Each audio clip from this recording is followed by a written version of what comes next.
Januari 2010, suasana di desa yang dikenal cukup besar di wilayah Blora belakangan ini terasa lain. Di hampir seluruh sudut desa terdapat pos-pos penjagaan yang masih baru dibuat. Tampak beberapa warga saling bergerombol di sepanjang jalan-jalan desa. Mereka sedang membicarakan sesuatu yang sangat amat seriusnya. Sementara para pemuda duduk menghisap rokok. Mereka selalu mewaspadai jika ada orang asing yang masuk ke desa mereka. Bahkan, walaupun kenal dekat dengan salah satu warga ataupun sekedar berkunjung ke rumah kerabat sendiri pun tidak luput dari interogasi para pemuda ini.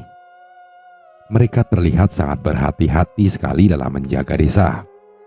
Penjagaan tersebut dilakukan untuk mengantisipasi kemungkinan datangnya musibah susulan. Semua itu berawal dari apa yang terjadi sebulan yang lalu, di mana desa mereka menerima pagebluk panjang yang menewaskan 21 orang. Atas pertimbangan itulah, para warga melakukan penjagaan desa dengan ketat. Mereka tidak mau kecolongan lagi. Mereka tidak mau jika orang-orang menyebar pagebluk yang pernah datang sebulan lalu akan kembali lagi dengan bencana yang lebih besar dari sebelumnya. Kisah tragis itu berawal saat terjadi pemilihan kepala desa. Terkait dengan hal itu, banyak berdatangan orang asing dari luar desa masuk ke kampung mereka. Sebagai simpatisan calon kades, termasuk pula para bandar judi yang akan mempertaruhkan jutaan rupiah untuk pilihan mereka.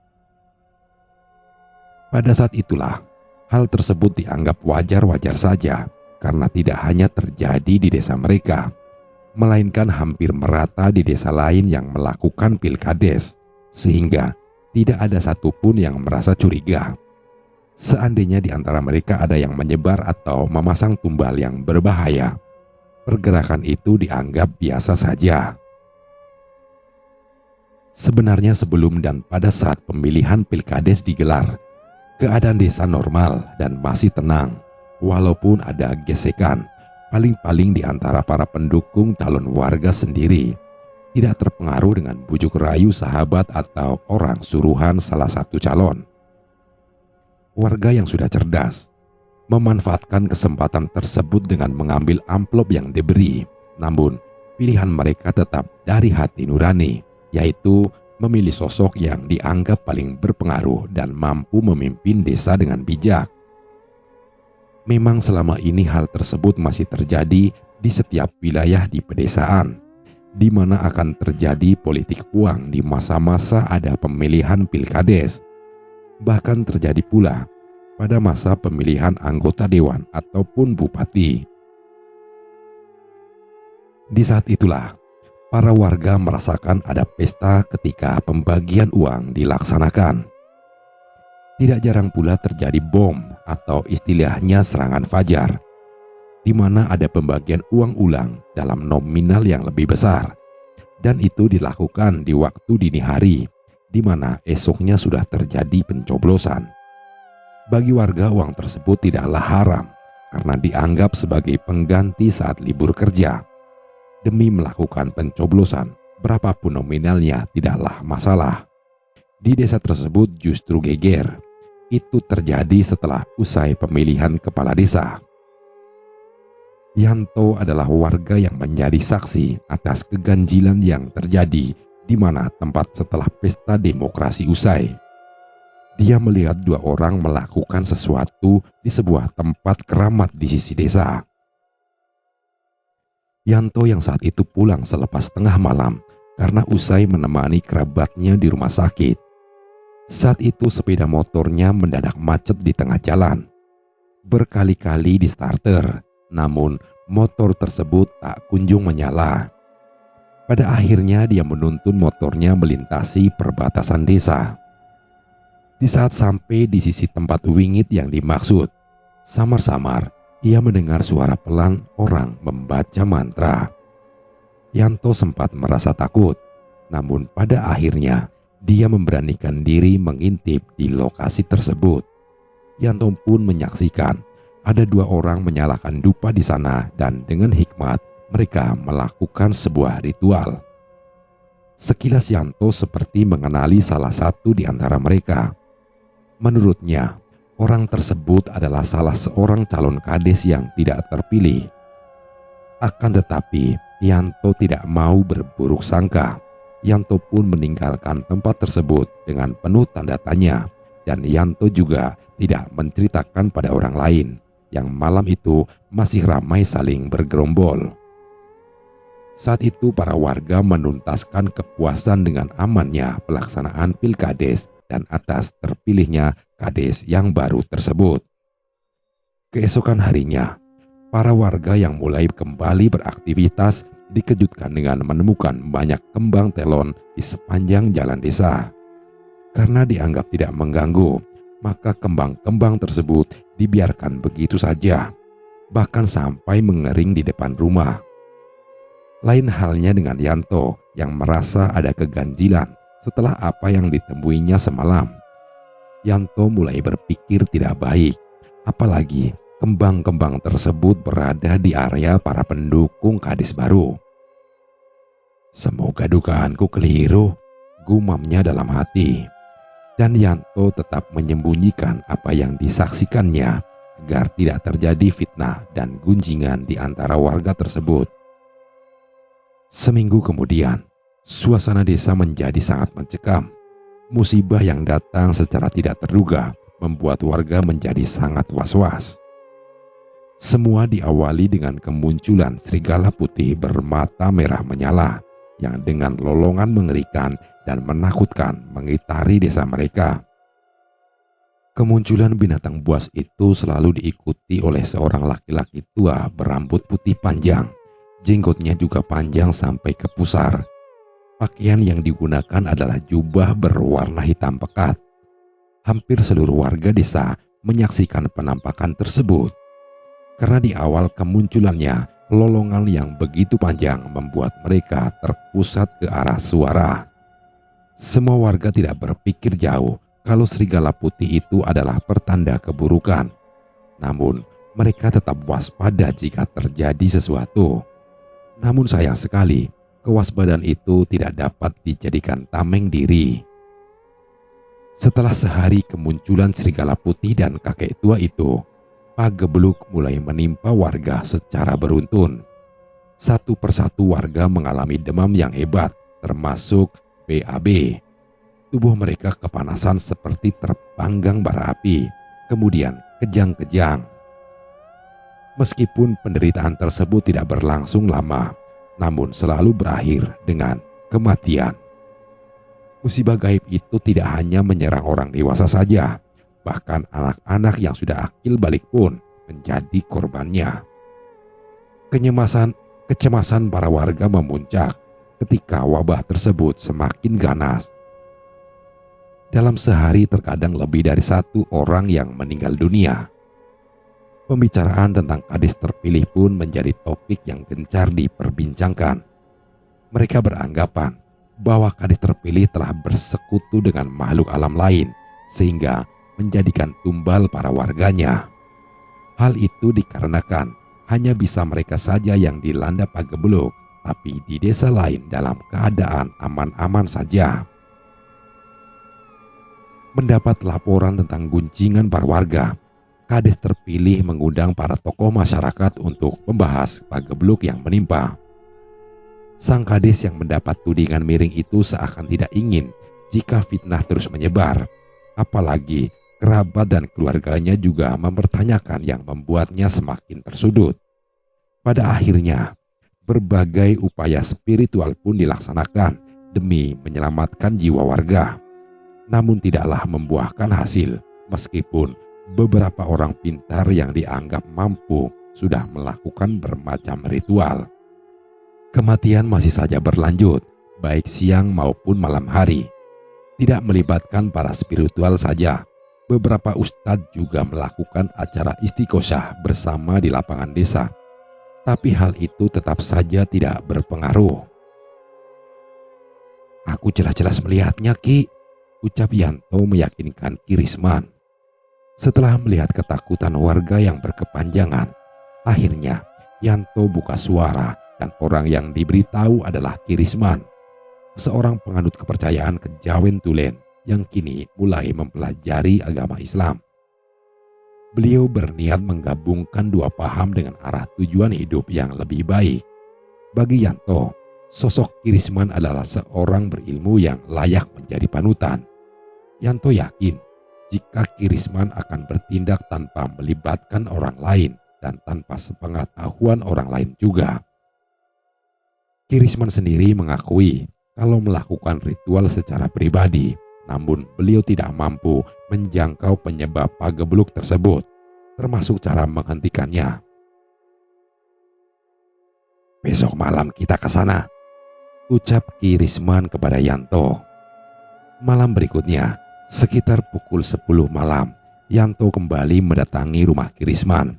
Semua warga memilih berada di rumah setelah melaksanakan acara tahlilan di rumah warga lain yang terdampak pagebluk. Hal itu membuat suasana desa sunyi mencekam. Setelah mempersiapkan segala sesuatu yang dianggap perlu, segera Ki Risman mengajak Yanto berangkat. Sebenarnya Yanto merasa sangat cemas dan takut, tapi demi kepentingan umum, Yanto memilih melibatkan dirinya dalam usaha kenyamanan desa. Apalagi Yanto melihat sendiri apa yang dilakukan seseorang di tempat yang dituju saat ini. Yanto merasa yakin kalau itu adalah penyebab dari jatuhnya banyak nyawa. Sesampainya di lokasi, Ki Risman menyuruh agar Yanto berdoa sesuai agama Islam, yakni kepercayaan yang dianutnya. Sementara beliau melakukan ritual dengan duduk bersila di hadapan batu besar di sisi pohon beringin tua. Yanto yang merasa merinding memejamkan matanya demi menghindari ketakutan. Tapi pendapatnya keliru. Justru dengan memejamkan mata, pikirannya malah membayangkan hal-hal yang tidak karuan. Yanto pun kembali membuka matanya kembali. Malam beranjak, naik cahaya bulan masih terang menyinari setiap bagian alam. Yanto gemetar hebat mendengar lolongan serigala. Beberapa saat dari itu, dia melihat sosok serigala putih berdiri tegak di atas batu besar di hadapan Ki Risman. Dalam hitungan detik, serigala putih itu sudah lenyap menghilang tanpa jejak. Disusul kemudian Ki Risman yang batuk dan muntah darah. "Ki, panjenengan tidak apa-apa?" tanya Yanto gugup sambil mendekat. Ki Risman menggelengkan kepala sambil memegang dadanya. Dia muntahkan sisa darah di mulutnya, lalu bangkit dari bersila. Angin semilir yang semula menyapu pori-pori, kini tidak terasa lagi. Begitupun dengan suara binatang malam yang semula bersahutan, semua terhenti kesunyi mencekam. Ki Risman bersedekap seolah melanjutkan ritual yang belum usai. Bersamaan dengan suara gemerincing yang tidak jelas, Ki Risman mengakhiri perjalanan gaibnya, dan beliau mengajak Yanto segera beranjak meninggalkan tempat itu. Yanto mengikuti langkah cepat Ki Risman yang ternyata tidak langsung pulang, melainkan menuju rumah Pak Kades terpilih. Di waktu yang mungkin lewat tengah malam itu, mereka mengetuk pintu sambil mengucap salam. Cukup lama pintu baru dibuka. Mungkin Pak Kades lebih berhati-hati melihat situasi desa. "Ada apa toh? Kok tengah-tengah malam begini memaksa bertamu?" tanya Pak Kades. Setelah mereka berada di ruang tamu, mata mereka menjurus pada baju Ki Risman yang ada bercak darah. Kemudian Ki Risman menjelaskan apa yang telah disaksikan Yanto sekitar 2 minggu yang lalu, sekaligus tentang apa yang dilakukannya bersama Yanto di malam ini, yakni tentang perjalanan spiritualnya yang baru saja selesai dilakukan. Beliau menjelaskan bahwa musibah yang terjadi merupakan ulah salah seorang calon yang gagal. Tumbal tersebut merupakan kesepakatan untuk merebut wulung yang harus dibayar dengan nilai yang mahal, yaitu sebanyak 31 nyawa sebagai tumbal. Sayangnya tanpa sengaja, istri si calon telah melanggar apa yang harus dilaksanakan. Malam hari sebelum pencoblosan yang mana seharusnya dia memasak menggunakan ramuan dari lokasi tersebut, juga memberi minuman yang dicampur dengan air khusus. Jika warga memakan atau meminumnya, maka dalam waktu seminggu akan menjadi tumbal yang diisyaratkan. Barangkali saja, istri si calon yang merupakan sosok lulusan pesantren merasa tidak berani melakukan itu. Dia takut akan dosa besar jika melakukannya. Namun perjanjian dengan makhluk halus telah terjadi dan apa yang telah disepakati harus tetap dilaksanakan. Dari hal itu, si pelaku kembali mendatangi lokasi siluman serigala berada dan meminta agar kematian dialihkan pada para pendukung kades terpilih. Saat itulah Yanto melihat ritual yang dilakukan. "Maaf Pak Kades, kedatangan saya yang tidak sopan ini adalah untuk membahas tentang ritual demi menghentikan ulah siluman tersebut," tutur Kirisman dengan wajah yang mulai pucat. Sepertinya beliau menyembunyikan rasa sakit yang ditahan. Kemudian Kirisman melanjutkan kalau beliau tidak akan sanggup membeli apa yang menjadi syarat, yaitu dengan menyembelih 7 ekor kerbau untuk ditanam di lapangan desa, di mana tempat pencoblosan dilaksanakan. Sedangkan darah segar dari kerbau tersebut disebar di setiap cabang jalan desa, tentu dengan tujuan meminta pertolongan Tuhan serta untuk menaklukkan gangguan gaib. Setelah dilakukan apa yang dipinta Kirisman, wabah yang dianggap sebagai panggebluk itu mendadak berhenti. Warga yang semula sakit tersembuhkan setelah ritual dilaksanakan. Apa yang telah dituduhkan pada kades terpilih segera dicabut. Mereka merasa menyesal karena telah menuduh dengan berprasangka buruk. Setelah dihitung-hitung, warga yang meninggal dunia mencapai 20 orang hanya dalam waktu 1 minggu. Tanpa sepengetahuan warga, sebenarnya di malam saat bersama Yanto, Kirisman telah melakukan perlawanan dengan siluman serigala putih dan sosok kakek tua yang menggembalakannya itu. Sekuat tenaga Kirisman mencoba menghalau hingga sampai muntah darah akibat diserang. Hingga akhirnya beliau menawarkan perjanjian dan menyelamatkan warga yang lain. Dan penyembelihan kerbau itulah yang menjadi pengganti para tumbal tersebut. Kirisman berharap bangsa lelembut itu tidak mengingkari janjinya. Sedangkan dalang dari semua itu, yakni calon kades yang gagal, pergi meninggalkan desa bersama keluarganya. Setelah desa kembali aman, warga pun ramai memperbincangkan hal itu. Mereka kembali beranggapan kalau calon itulah yang telah melakukan teror pagebluk. Di sisi lain, baik Yanto maupun Pak Kades merahasiakan tentang tokoh yang ramai diperbincangkan. Pak Kades justru menutupi aib saingannya dan berharap warganya tidak terus memperbincangkannya. Selain menutup dalang atas musibah yang terjadi, Pak Kades juga Yanto merahasiakan siapa orang di belakang layar atau Kirisman itu, karena Kirisman tidak ingin jika warga tahu tentang sosok penghuni tempat wingit tersebut. Beliau tidak ingin ada penyalahgunaan oleh para spiritualis di masa yang akan datang, sehingga hal yang sama akan kembali terjadi. Kejadian bertahun-tahun itu masih membekas di benak Yanto. Setiap kali terjadi pemilihan kepala desa, dia merasa was-was jika kejadian yang sama akan terulang lagi. Begitu pula di hari ini, dia hanya terdiam dan memilih tidak ikut campur dalam urusan calon kepala desa. "Assalamualaikum, kamu sudah nyoblos Yan?" tegur Kirisman, membuatnya terhenyak kaget. Setelah menjawab salam, dia pun beranjak menuju lapangan bersama Kirisman, sosok yang sangat dikaguminya. Sepanjang perjalanan mereka ngobrol tentang kejadian di masa lalu. Mungkin suatu saat anak cucunya harus diberitahu agar mereka lebih mawas diri dalam setiap langkah yang akan diambil. Demikian kisah kali ini. Sekian dan terima kasih.